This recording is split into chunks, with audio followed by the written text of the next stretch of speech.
कल के प्रश्न पिछड़ गए थे। मैं शुरू कर दिया था स्वतंत्र विचार।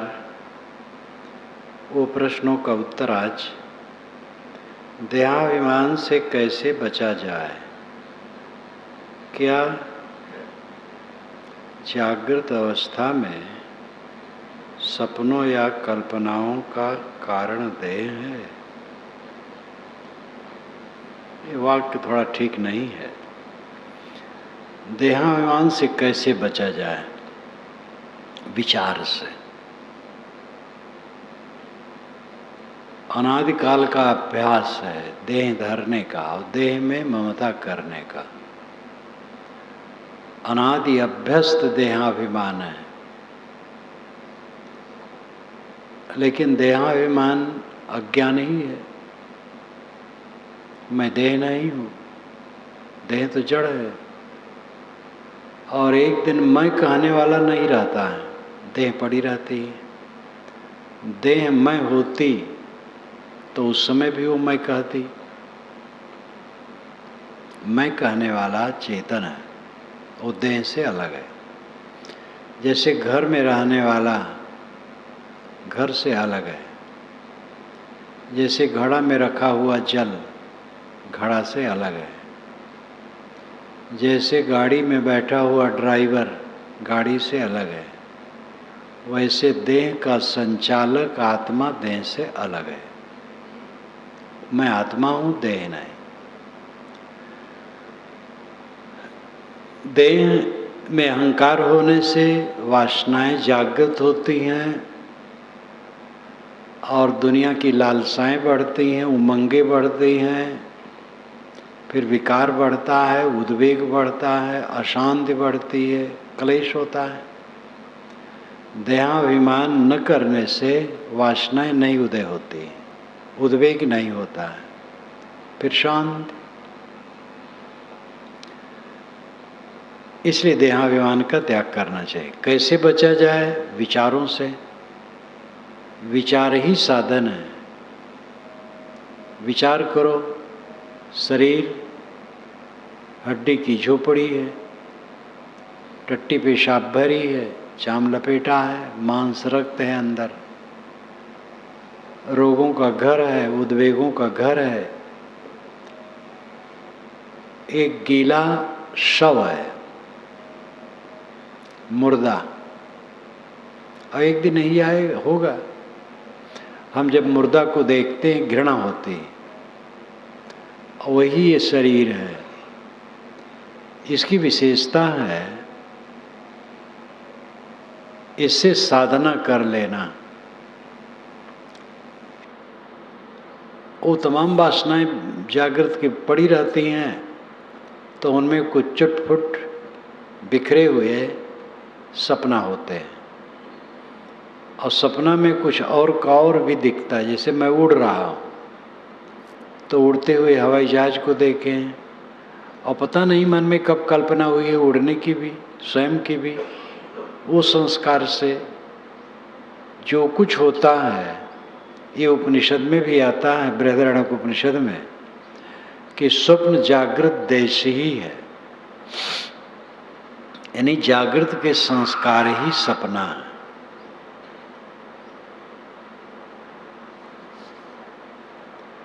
क्या रजवीर्ज में जीव होता है या बाद में प्रवेश करता है?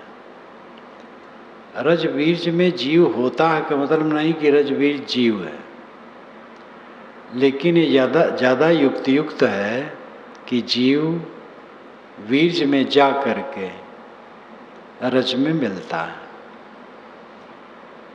जब वो जाता है तभी उसके कर्मों के संस्कारों के अनुसार शरीर की रचना होती है। कहीं कहीं लिखा मिलता है कि रजवीर से शरीर बन जाता है बहुत कुछ, तो इतने दिनों के बाद तब जीवात्मा उस शरीर में प्रवेश करता है। लेकिन ये अवैज्ञानिक है। शुरू में ही जाता है, वीर्ज में जाता है, और वीर्ज से फिर रज संयोग पा करके फिर जो कर्म संस्कार बीज है उसके अनुसार शरीर बनने लगता है। ये अनादि नियम है। 5 तत्वों से यह शरीर निर्मित है और चेतन से संचालित है।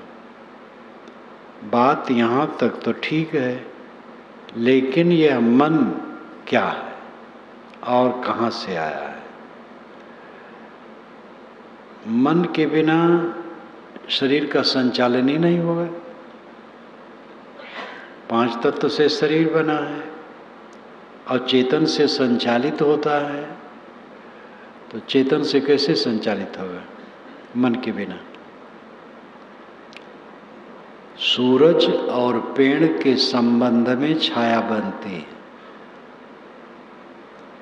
इसी प्रकार जीव और देह के संबंध में मन बनता है। इंद्रियों द्वारा जो हम देखते, सुनते, जानते हैं, उन्हीं के संस्कार मन के रूप होते हैं। तो मन देह और जीव के संबंध में बनता है और मन ही बंधन का कारण होता है और मन ही शुद्ध होने पर मोक्ष का कारण होता है। मन बहुत महत्वपूर्ण है। शुक्ल यजुर्वेद में शिव संकल्प है।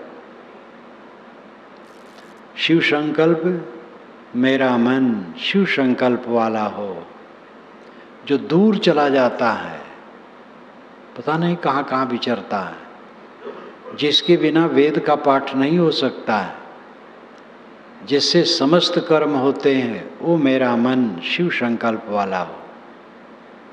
मन के बिना तो कुछ होगा ही नहीं। साहब ने कहा है, कुंभ ही बाधा जल रहे, जल बिन कुंभ न होए।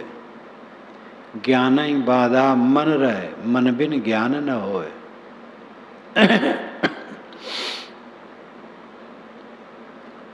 कुंभ के बंधन में जल टिकता है, घड़ा के बंधन में जल टिकता है, लेकिन जल के बिना घड़ा नहीं बनता है।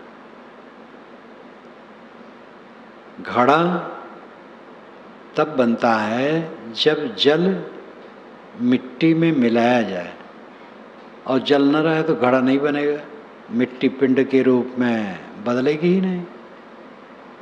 तो कुंभ ही बाधा जल रहे, जल बिन कुंभ न होए। इसी प्रकार ज्ञान ही बाधा मन रहे, ज्ञान के बंधन में ही मन की सही दशा रहती है। लेकिन मन बिन ज्ञान न होए, मन के बिना ज्ञान नहीं होता है।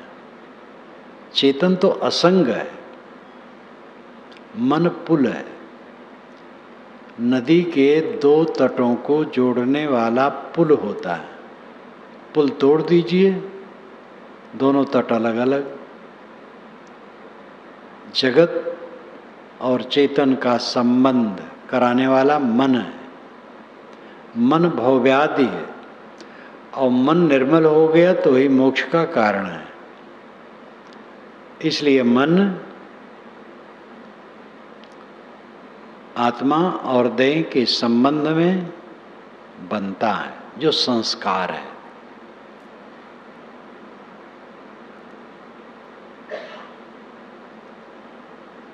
क्रोध आए तो उसको शांत करने के लिए मौन हो जाए।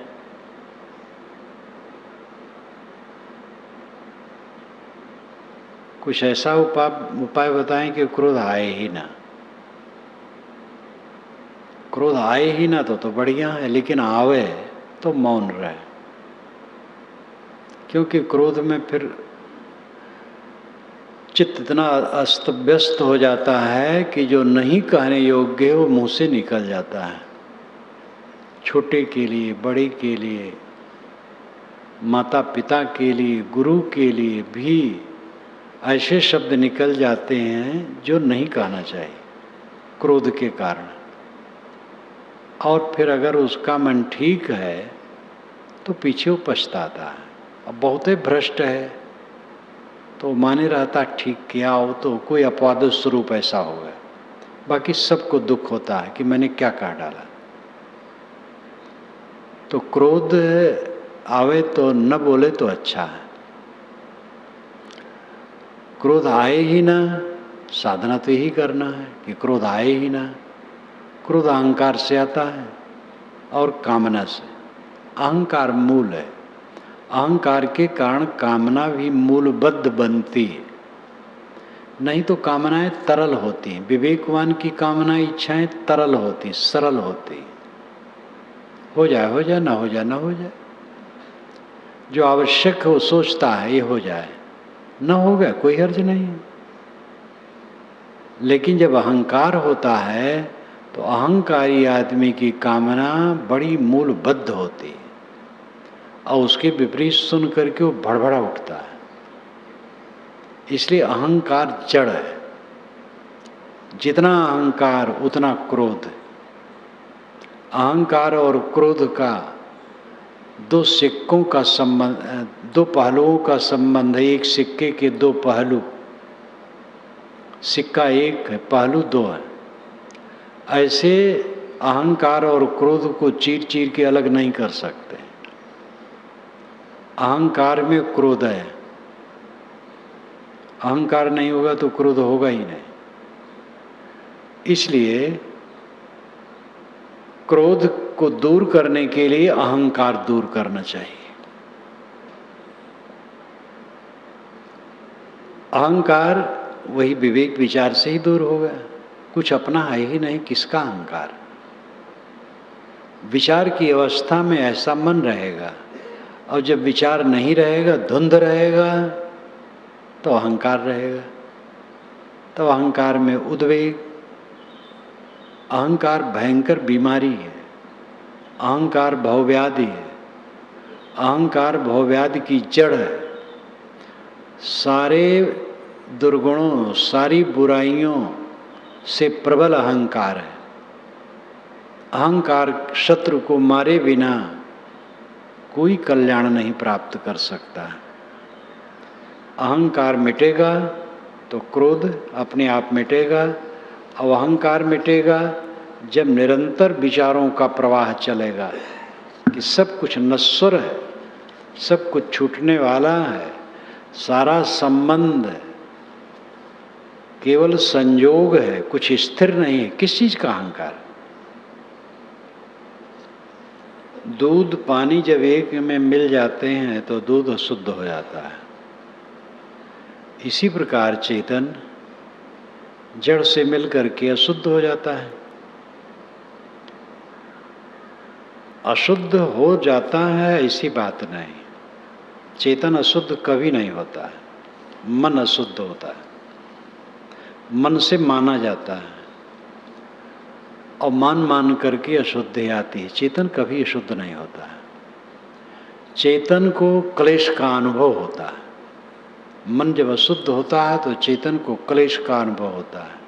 तब ये कहा जाता है अशुद्धि मेरे में आ गई, चेतन में आ गई। चेतन निर्विकार है, उसमें कोई अशुद्धि नहीं आ सकती है, लेकिन वो दृष्टा है, देह संबंध में ज्ञाता है। जब मन अशुद्ध होगा तो उसको क्लेश होगा। क्लेश न हो इसीलिए तो साधना है। जीव का शत्रु कौन है? दुख। दुख से पूरा मुक्त हो जाना ही जीवन की सफलता है। अशुद्ध मन दुख देता है। आत्मा कभी अशुद्ध नहीं, आत्मा सदैव निर्मल है। गुरु दीक्षा पर उपदेश करें। मैं गुरु दीक्षा पर उपदेश नहीं करता हूं, दीक्षा से बचना चाहता हूं। मैंने स्वयं दीक्षा ली है, दीक्षा देने से बचना चाहता हूं। जो गृहस्थ लोग हैं उनको और जो साधु हैं उनको, दोनों को भी दीक्षा से बचना चाहता हूं। मेरे मन में होता ही नहीं दीक्षा दूं। प्रथम बार गुरु जी ने मुझे घेर करके मजबूर किया था, वो याद है। बलरामपुर की तरफ एक सज्जन थे, कई बार वो कोशिश किए, मैंने नहीं दिया, किसी को दिया ही नहीं था। ऐसे ऐसे संयोग पड़े हैं, सैकड़ों लोग गैस चला करके छत्तीसगढ़ में रात में आए, अब सबको दीक्षा लेना है। मैं आसन से उठ जाऊं, किसी को नहीं दो, उस दिन प्रवचन भी नहीं करो। तो बलरामपुर की घटना है। तो वो गुरु जी के पास जाके मिले, कहे साहब जी उनको आज्ञा दे दीजिए, बहुत कहता हूँ नहीं देते हैं। तब धानेपुर कार्यक्रम था, वहाँ मैं गया, जब गुरु जी के साथ सेवा में था, वहीं से उन्होंने भेजा और साथ में सुशील दास को भेजा जो बड़हरा में कोठारी है, और उनको उन्होंने माला दे दिया, चंदन दे दिया और कहा देखो ये रखे रहना और दीक्षा दिला देना। कबीर पंथ में माला पहनाया जाता है और पहना जाता है दीक्षा में। तो जब वहाँ गया, अच्छा हमें गुरु जी बुलाए धानेपुर में, कहे बताओ तुम्हें मैं दीक्षा नहीं देता तुम कैसे जुड़ते? अब मैं क्या उत्तर दूँ? और मुझे तो दीक्षा की लालसा थी, मैंने दीक्षा ली थी। गुरु शिष्य के संबंध को जोड़ने के लिए दीक्षा है, अपने मन के दृढ़ीकरण करने के लिए दीक्षा है, सिद्धांत में एकनिष्ठ होने के लिए दीक्षा है, और साधना में उत्साह वर्धन के लिए दीक्षा है। दीक्षा तो सनातन है, सब समय है और सभी वर्ग में है, राजनीति में है। राजनीति में जब सदस्य कोई बनता है किसी पार्टी का तो उसका व्रत लेता है। भारत आज़ाद होने के पास हम लोग जुलूस में चल रहे थे, देई पार जा रहे थे। देई पार ये बस्ती डुमरियागंज रोड पर थोड़ा पूर्व पश्चिम तरफ हट के, तो रैली एक चल रही थी। तिरंगा झंडा एक युवक हाथ में लिया था और थोड़ा तिरछा हो गया, तो एक नेता दौड़ करके डांट के कहे तिरंगा झंडा थोड़ा सा तिरछा हुआ, मेरी आंखों से खून आ गया। एकदम भावुक हो गए, सीधा रखो। ये अब झंडा क्या है, लकड़ी है और लत्ता है, कपड़ा है, लेकिन उससे एक विशेष योजना जुड़ी है। जब विधायक और सांसद जीत करके जाते हैं तो वहाँ पर एक प्रतिज्ञा होती है, मंत्रियों की प्रतिज्ञा होती है, वो एक दीक्षा है। कम्युनिस्ट विचार के ही हों, हंसिया हथौड़ी चिन्ह वाला झंडा, और उसमें प्रतिज्ञा और दीक्षा है, और कई भेद उसके हो गए हैं। दीक्षा हर जगह है, लड़की लड़का विवाह होता है वो दीक्षा है, हर जगह दीक्षा है, इसलिए दीक्षा का महत्व है। मैं दीक्षा नहीं देना चाहता हूँ लेकिन मजबूर होकर देता हूँ। तो दीक्षा देने की इच्छा ही नहीं है, इसलिए दीक्षा पर उपदेश नहीं करता हूँ। और दीक्षा होती रहती है।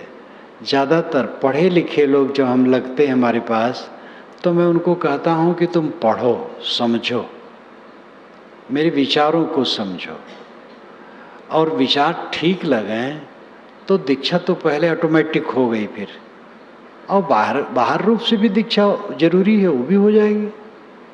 परंतु असली दीक्षा है विचारों को पूर्ण रूप से ग्रहण हो जाना, विचारों का।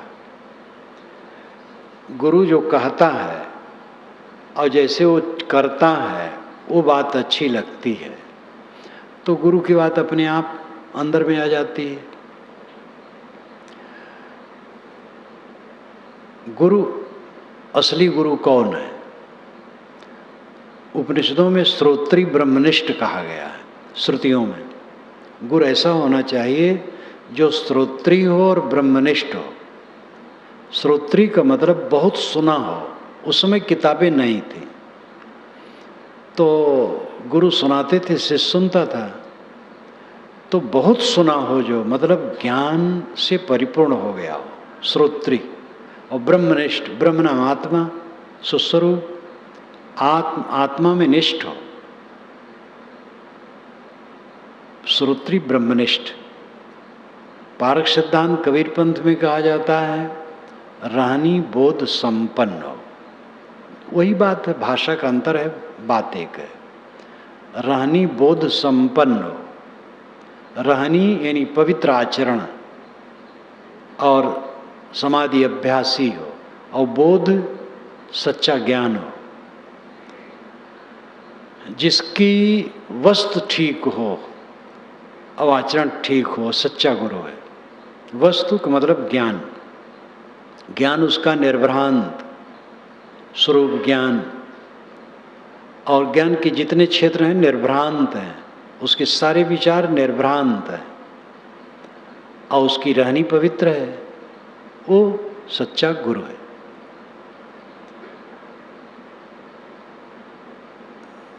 गुरु कुम्हार शिष्य कुंभ है, गड़गड़ काढ़े खोट, अंतर हाथ सहार दे बाहर बाहे चोट।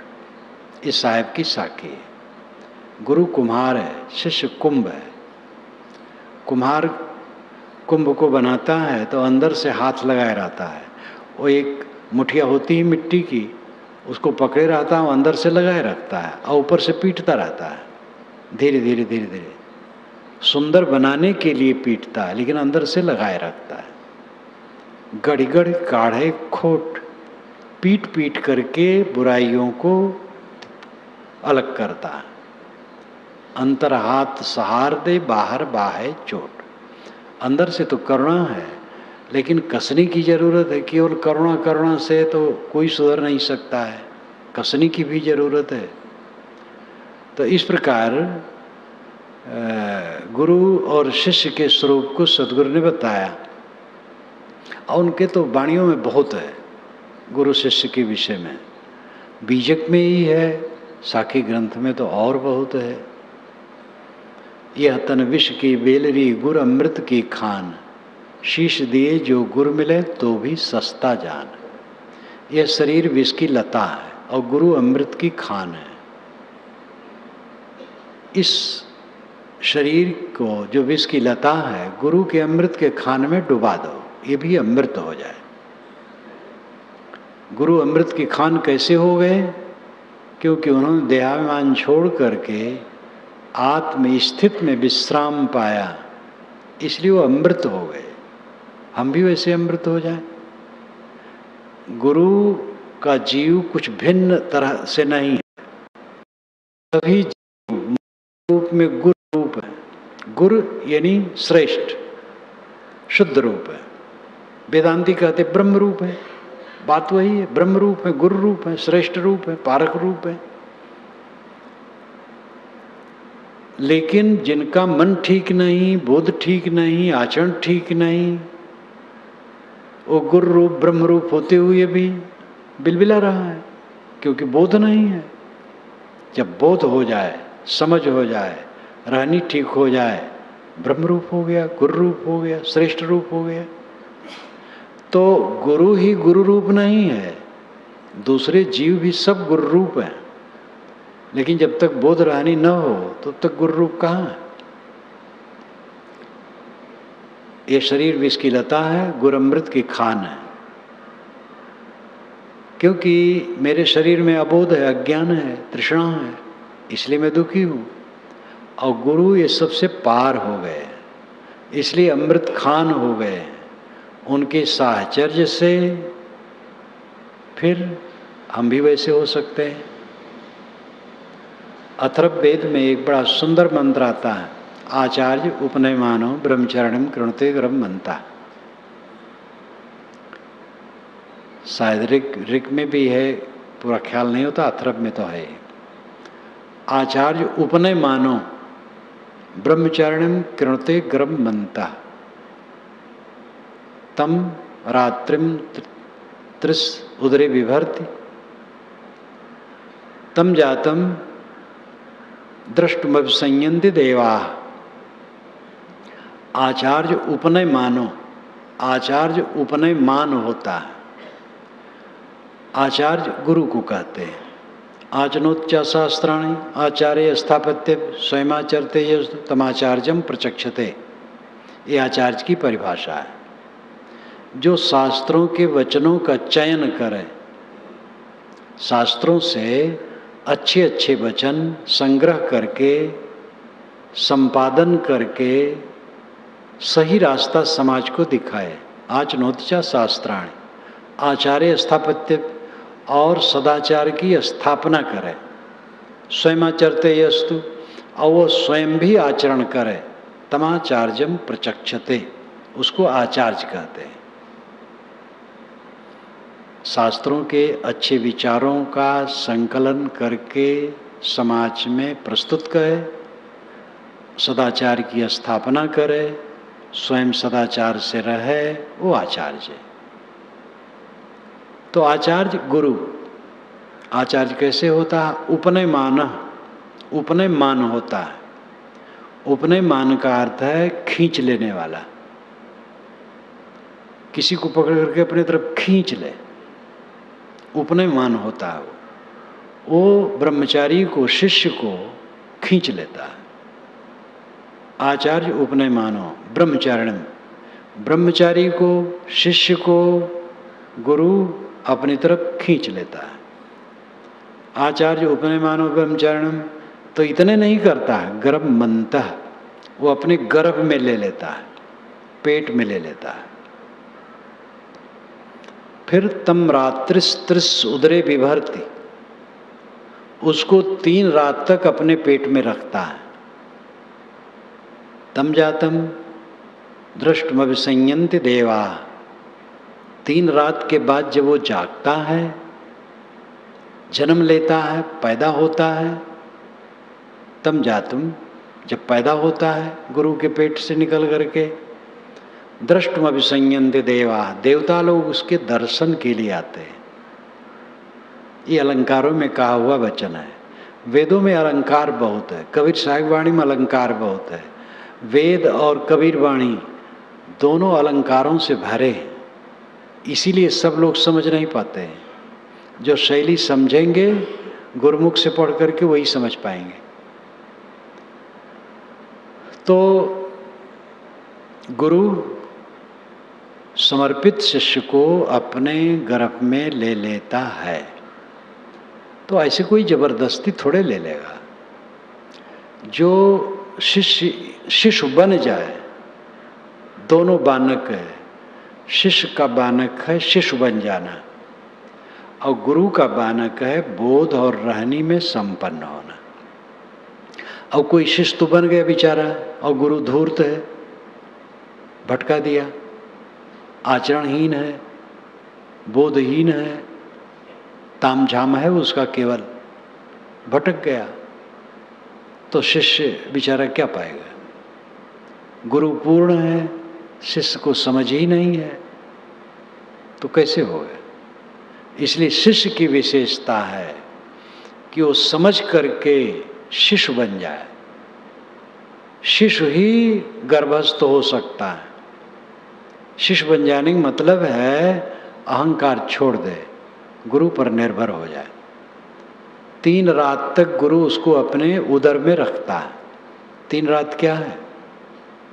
आदि दैविक, आदि भौतिक, आध्यात्मिक अविद्या। कठोपनिषद में आता है कि जब वाजश्रवा यज्ञ कर रहे थे और उसमें गौओं का दान कर रहे थे, तो बूढ़ी बूढ़ी गायें, जो बच्चा देना तो दूर, घास ठीक से नहीं चर पाती थी, ऐसी गायों का दान कर रहे थे। तो उसका लड़का जो नचकेता नाम का था, अभी कुमार था, जवान नहीं था, बड़ा मेधावी, बहुत तेजवान, बहुत समझदार था, त्यागी भाव। उसको गुस्सा आया कि पिताजी क्या कर रहे हैं? ये बूढ़ी गाय दे रहे हैं जो बेचारी घास नहीं चर सकती हैं, जिनको देंगे उनको क्या लाभ होगा? प्रिय वस्तु का दान करना चाहिए। तो गया, कहा पिताजी आप मुझे किसको दे रहे हैं? पिताजी को गुस्सा आया, कुछ नहीं बोले। फिर कहा तो क्रुद्ध हो गए, कहे तुम्हें जमराज को दे रहे हैं। अब कहे तो, लेकिन फिर क्लेश हुआ कि मैंने क्या कह डाला, पीड़ित तो हो गए। तो नचकेता ने कहा पिताजी पहले के लोग सब चले गए, आज भी कोई रहने वाला नहीं। शस्य फसल उगती, श्याम श्याम, फिर बढ़ती है, पीली हो के गिर जाती है। ऐसे प्राणी सब थोड़े दिन में मर जाते हैं। और वचन न पाला जाए तो शरीर अमर तो नहीं होगा। इसलिए मैं जा रहा हूँ। चल दिया यमराज के यहाँ। और यमराज के घर पहुँचा तो पता लगा वह अनुपस्थित हैं। तो कहा कि जब तक मेरे शंकाओं का समाधान न होगा मैं भोजन नहीं लूँगा।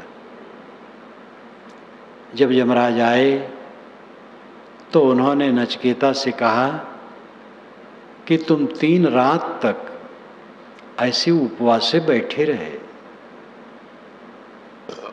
तो 3 व्रत मांग लो। तुम 3 वर तुम मांग लो, जो वर मांगो मैं दूंगा। तो वहां भी उन्होंने कहा 3 रात, दिन नहीं कहा। तो 3 रात का भी लक्षण यही है, 3 प्रकार की अविद्या, आदि दैविक, आदि भौतिक, आध्यात्मिक। तो उन्होंने कहा महाराज पहला वर मैं ये मांगता हूँ कि मेरे पिता इस समय बहुत दुखी होंगे, बेचैन होंगे। आपके द्वारा अगर मैं लौटावा जाऊं तो जब घर जाऊं तो मुझे वो प्रसन्नता से देखें और वे अभी भी शांत हो जाएं और सुख से सोएं। तो कहे ठीक है, मैंने वर दिया। दूसरा वर अग्नियों के लिए पूछा है, हवन तर्पण वाला है। तीसरा वर खास है, एयम प्रेते विचिकित्सा मनुष्य अस्ति ते के नायम अस्तिति चैके। नचिकेता ने कहा एयम प्रेते विचिकित्सा मनुष्य, यह यम प्रेते इस जीव के जाने पर, प्रेते नाम जाना, विचिकित्सा मनुष्य, मनुष्यों के मन में विचिकित्सा होती है, संदेह। अस्तित्व के एक कहता है अस्तित्व है, वो खत्म नहीं हुआ है। देह अलग हो गई, आत्मा अलग हो गया, आत्मा खत्म नहीं हुआ है। नाम अस्तित्व के दूसरा कहता कुछ नहीं रह जाता, मर गए बस खत्म। तो महाराज सच क्या है? यमराज ने कहा ये प्रश्न मत पूछो, बहुत गूढ़ है। देवता लोग भी समझना चाहे नहीं समझ पाए ठीक से, इसको छोड़ो। तुम राजकाज ले लो, सुंदर सुंदर स्त्रियां ले लो, 100 वर्ष जीने वाले पुत्र मांग लो, रथ हाथी घोड़े सवारी बाजा गाजा मांग लो, स्वर्ग मांग लो, ये सब दे दे। और ये मत पूछो कि मर जाने के बाद आत्मा रहता है कि नहीं रहता है। नचिकेता ने कहा महाराज जिनके नाम आप लिए हैं ये सब तो इंद्रियों को जीर्ण करते हैं। कौन विवेकवान विषयों का चिंतन करते हुए जीना चाहेगा? ये सब जितने भोग आप बताएं आपके घर रहे, मैं इसको नहीं चाहता हूँ। मुझे तो आत्मा का ज्ञान दीजिए। तब यमाचार्य ने कहा नचिकेता तो आत्मज्ञान का सच्चा अधिकारी है। भोग मार्ग योग मार्ग दोनों 2 तरफ हैं, ये दोनों से कोई संबंध नहीं है। श्रेय मार्ग प्रेम मार्ग, श्रेय मार्ग रूखा है, प्रेम मार्ग मीठा लगता है, लेकिन प्रेम मार्ग में दुख है, श्रेय मार्ग ऊंचा है। फिर तो उन्होंने जो लंबा व्याख्यान दिया है बड़ा मार्मिक है, कठ उपनिषद में है। उपनिषद सौरभ में इसको आप विवरण पूर्वक समझ सकते हैं, जो यहाँ पर उपलब्ध है। तो उसमें भी ये बात आई है 3 रात तक तुम उपवास से बैठे रहे तो 3 व्रत मांग लो। ये 3 रात गुरु ने अपने पेट में रखा, वो है आदि दैविक, आदि भौतिक, आध्यात्मिक अविद्या। आदि दैविक अविद्या है, ये जगत कैसे बना, कौन चला रहा है, पानी कौन बरसा रहा है, पेड़ पौधे कैसे उग जाते हैं, झरने कैसे चलते हैं, तारे कैसे टिमटिमा रहे हैं, अनंत विश्व ब्रह्मांड का कारण क्या है, को ददर्श प्रथमम जायमानम स्तनवंतम यदनस्ता विवर्त। ये ऋग्वेद के ऋषि कहते हैं सूक्ष्म प्रकृति सारे जगत को लेकर के निरंतर गतिशील है। उस सूक्ष्म प्रकृति को उत्पन्न होते किसने देखा है? ये तर्क की बात, वेदों में बड़े बढ़िया बढ़िया वचन आते हैं बीच बीच में। सदैव से प्रश्न रहा ये जगत कैसे बना, जगत कौन चला रहा है? अरे वेद में तो इतना मीठ मीठ कहा गया, ये आंखें कैसे बन गई, ये घुटना कैसे बन गया, ये नक कैसे बन गया, ये जोड़ों में ये जोड़ कैसे घूमते रहते हैं, बच्चे शरीर के प्रश्न किए गए हैं। तो आदि दैविक क्षेत्र, जड़ प्रकृति क्षेत्र की अविद्या है। इस अविद्या की निवृत्ति होनी चाहिए कि प्रकृति में स्वतः गति है, प्रकृति के गुणधर्म क्रिया प्रकृति में अनादि स्वतः निहित है, सदा से है, समवाय संबंध से है। जैसे जल और शीतत्व, आग और उष्णता अंत संबंध उनका है, इसी प्रकार प्रकृति में गति और उसके गुणधर्म अंत संबंधित है। इसलिए जगत निरंतर स्वयं गतिशील है, ऑटोमेटिक यंत्र है, इसको कोई देवता नहीं चलाता है। इसके लिए विस्तार से समझने के लिए अलग समय चाहिए। जगन मीमांसा इसके लिए पढ़िए तो ज़्यादा लाभ होगा। मेरी पुस्तक है जगन मीमांसा, छोटी पुस्तक है, इसके लिए पढ़ने योग्य है। आदि भौतिक प्राणियों का समूह, आदि कहते आधार को। आदि भौतिक का मतलब प्राणी जिसका आधार हो। प्राणियों के बीच में हम रहते हैं, उसमें मनुष्य मुख्य हैं। मनुष्यों के साथ में हमारी अविद्या, जिसमें मोह होता है उसको हम विवश करते हैं, जिससे वैर होता है उसको हम नुकसान पहुंचाना चाहते हैं, और जिससे संबंध हो जाता लगता है इससे रहेगा, कुछ नहीं रहेगा। सारा संबंध थोथा है। जीव अकेला है, किसी के साथ कोई नहीं। गुरुआ संघात है, गाय इकट्ठी हो गई फिर बिखर गई।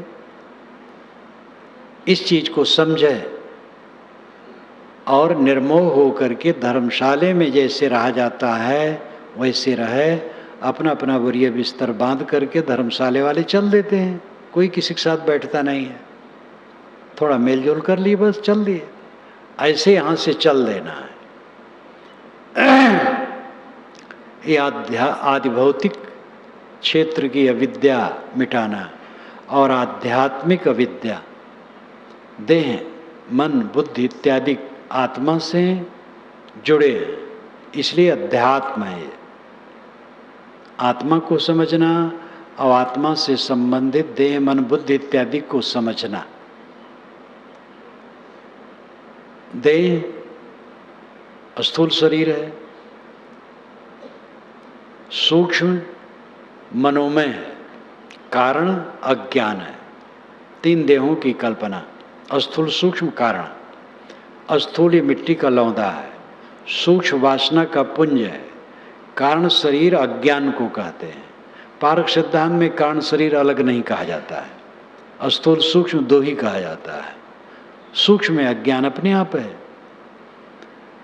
तो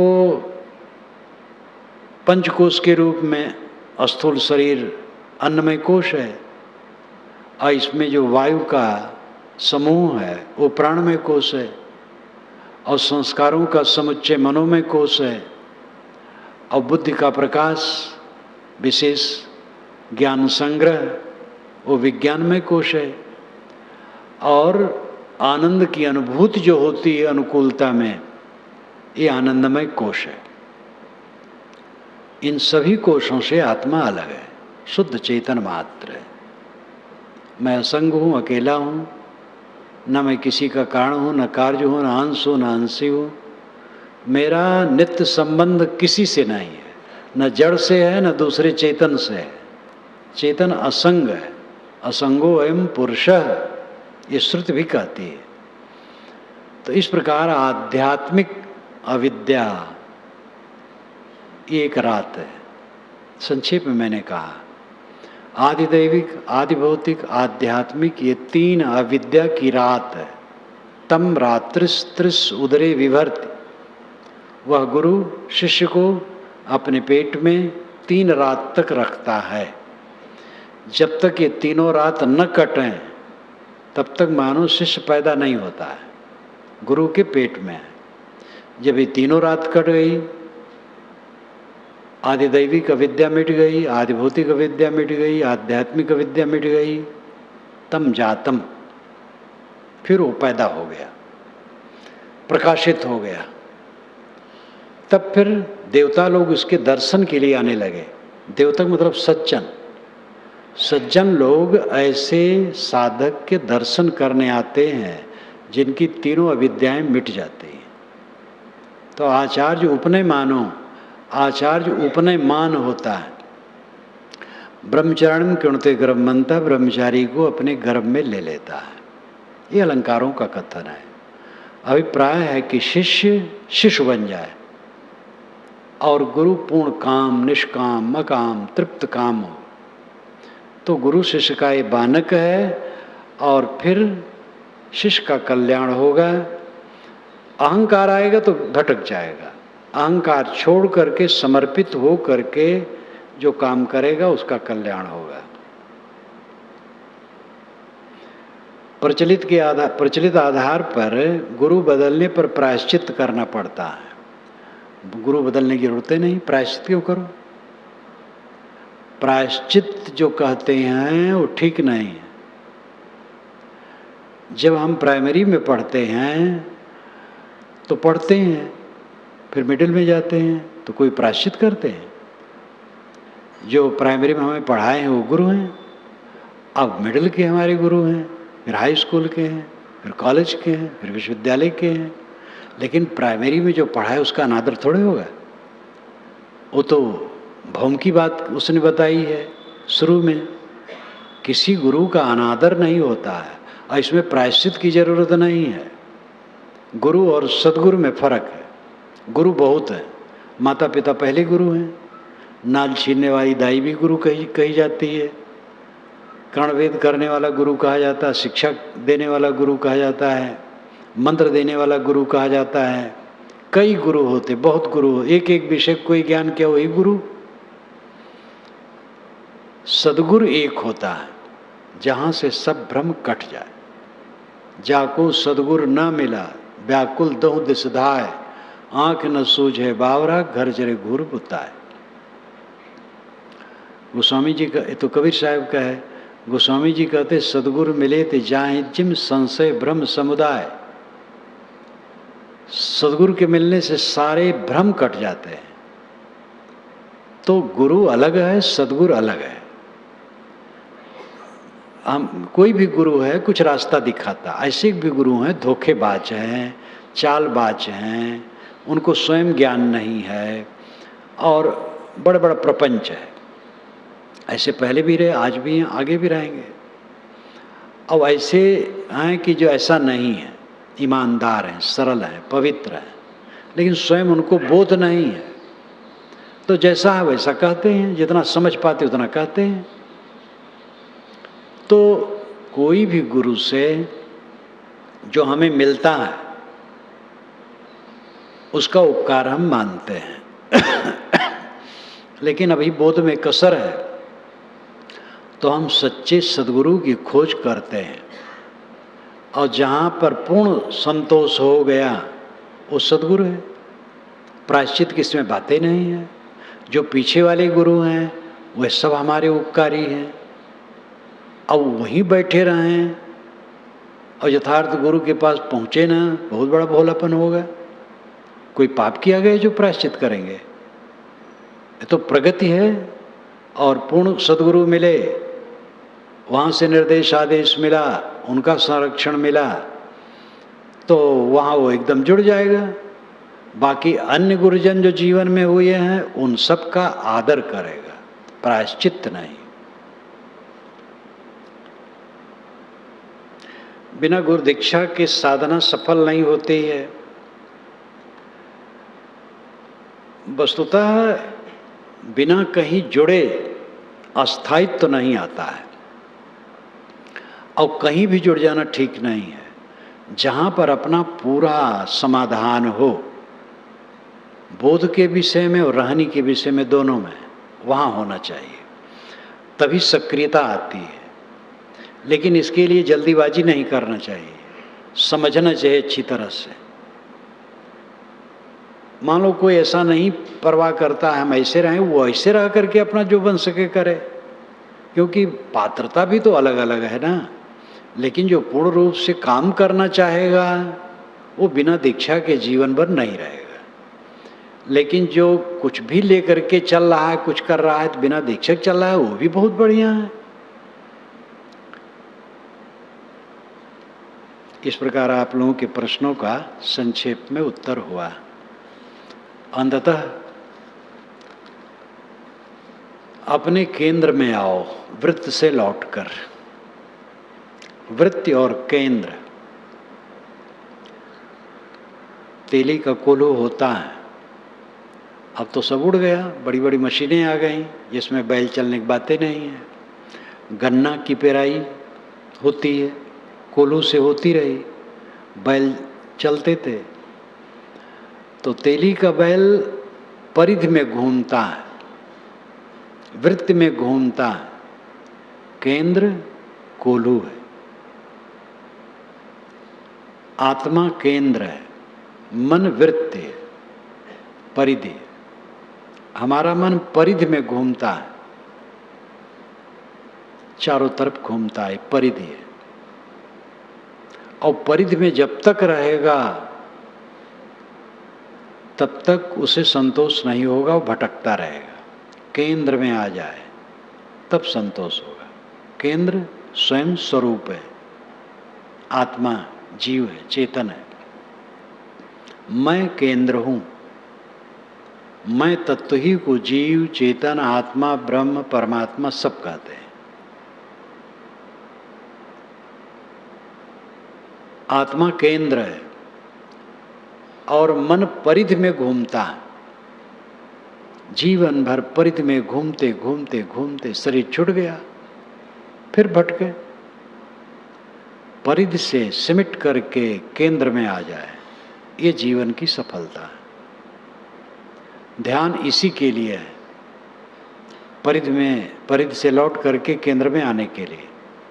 दृष्टि योग, सूर्य योग मैंने बताया था और ये बराबर कहा था कि ये मन को बांधने खूंटा है, अंततः ये नहीं है। आंखें बंद की तो कोई गर्मी दिखाई दी, ज्योत दिखाई दी, अंधकार दिखाई दिया, वो कोई आत्मा परमात्मा नहीं है, वो तो नेत्र विकार है। लेकिन मन को ठहराने के लिए खूंटा है। ऐसे सांस पर मन ठहराए, कुछ नहीं सोचना, केवल सांस सोचना, सांस पर मन ठहराना, ये भी एक खूंटा है। ये अनभ्यासी मन को अभ्यासी बनाने का तरीका है।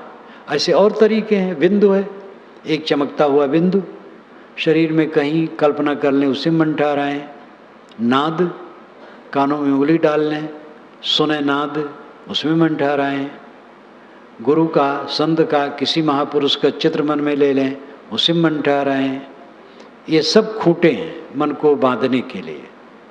अंतिम है संकल्पों का त्याग देना। ये मन परिधि में चलता है और परिधि में घूमते घूमते जिंदगी बीत जाती है। इसको केंद्र में स्थापित करना ये अंतिम लक्ष्य है। केंद्र आप स्वयं हैं। ब्रह्म, परमात्मा, रूह, सोल, अल्लाह, खुदा, गॉड, निर्वाण, मोक्षधाम, साकेत लोक, गोलोक, शिवलोक, जनलोक, तपलोक, जितने भी नाम लिए जाएं, जन्नत, स्वर्ग, ये सब की चरितार्थता स्वरूप स्थित में है। और तो अलंकार है। स्वरूप स्थित, अपने रूप में, अपनी सत्ता में स्थित, आत्मा स्वयं केंद्र है, जगत परिधि है, मन इसी परिधि में घूमता रहता है। परिधि से लौटा करके केंद्र में मन को लाओ, ये काम करो। यहाँ पर साधक जो कर रहे हैं, कल एक देवी ने कहा कि साहब ये यहाँ जो मैंने किया है, मैं चाहती हूँ घर में रोज करूँ। मैंने कहा यही तो चाहिए, यहीं करके छोड़ गए तो बेकार हो गया। इसको रोज करो जहाँ होता है, तब धीरे धीरे मन बस में होगा। जितना जो जोर से लगेगा उतना जल्दी होगा। करना चाहिए सबको। केंद्र और वृत्त के भेद को समझो। मन इधर उधर घूमता है दृश्यों में, तो वृत्त में घूम रहा है, परिधि में घूम रहा है, चक्कर में घूम रहा है, राउंड में घूम रहा है। और जब अपने आप में स्थित हो गया, केंद्र में आ गया, मूल में आ गया, धुरा, चक्का चलता है धुरा के बल पर, आत्मा के बल पर ये मन का चक्कर चलता है। मन परिधि में घूमता है, इसको समेट करके केंद्र में ले आना ये साधक का काम है। अनादिकाल से परिधि में घूमते रहे, अब इस जीवन में आज से इसको केंद्रस्थ करना है। ये मन में सब संकल्प लो और इसके लिए काम करो। और इसके लिए व्यवहार में सावधानी बरतो। सात्विक भोजन, संतुलित भोजन, विवाद, झगड़ा, लड़ाई, कलह, कल्पना से दूर रहना, बहुत प्रपंच से अपने को बचाना, लौकिक उन्नति के चक्कर में अपने को कहीं न उलझा देना, प्रचार की तृष्णा में ये साधु लोग अपने को न उलझा दें। जो कुछ काम करें विवेक से करें, तृष्णा से नहीं। इस प्रकार जो जीवन की रहनी है वो पवित्र हो, तब ये काम होगा, नहीं तो नहीं होगा। अहंता ममता त्यागे बिना ये काम नहीं होगा। तो अपने मन को वृत्त से लौटाकर आत्मा रूपी केंद्र में लाओ, यही आपके लिए शुभकामना है।